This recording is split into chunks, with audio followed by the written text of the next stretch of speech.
বন্নি? আপনি কে? আপনি কেন বারবার আমার সাথে এইভাবে? আচ্ছা আচ্ছা, তোর অভিমান আছে তো? হ্যাঁ, এই আমি কান ধরছি বন্নি, প্লিজ এবারে মজা করাটা বন্ধ কর বন্নি, প্লিজ। কি বলছো কি তুমি? ও তোমার ছেলেবেলার বন্ধু অহনা, তুমি ওকে চিনতে পারছো না? এটা আমাদের মানতে হবে।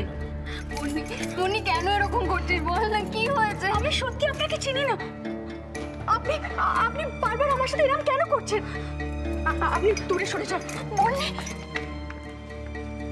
মা মা, ওর মাথায় চোট লেগেছে তো, তাই ও এরকম ভুলভাল বকছে। আমি জানি ও একটু বিশ্রাম নিলেই ও ঠিক হয়ে যাবে।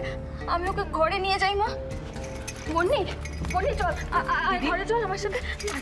দিদি, তুমি কিন্তু এবার শক্ত হও।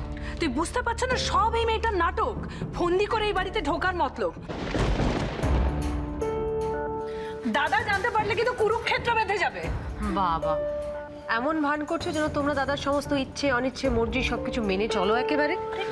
শিবানী, তুই কি পুরনো কথা তুলে আনতে চাইছিস? তাতে লাভ হবে কিছু? দাদা যাওয়ার আগে সাবধান করে গিয়েছিল, তাই। জানি। কিন্তু তোমরা বোধহয় দেখতে পাচ্ছ না মেয়েটা কতখানি অসুস্থ। না না ঠাকুর, এগুলো সব অভিনয়। এই যে মেয়ে শোনো, এইসব করার যদি ইচ্ছে থাকে না, সিনেমায় নামো, অনেক নাম করবে, কিন্তু এখানে এসব চলবে না।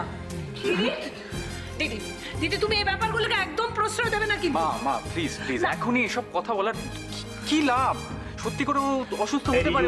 রিজু, মানছি আমি অসুস্থ, মানছি ওর চিকিৎসার দরকার, ও যা যা প্রয়োজন সমস্ত ব্যবস্থাই আমরা করব, কিন্তু এই মল্লিক বাড়ি তোর কিছুতেই থাকা চলবে না। হ্যাঁ, আমি ওকে পৌঁছে দেওয়ার ব্যবস্থা করছি। এই তুমি চলো।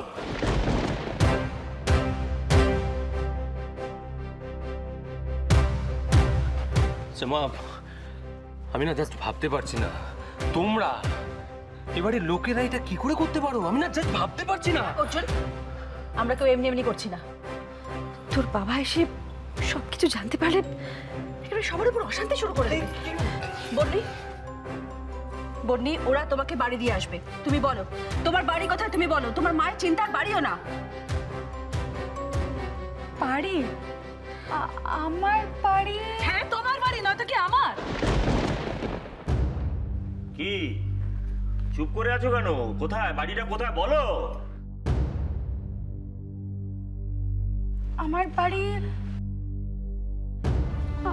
আমার বাড়ি। আচ্ছা, তখন আপনি আমায় কোন নামে ডাকলেন? হ্যাঁ, বন্নি।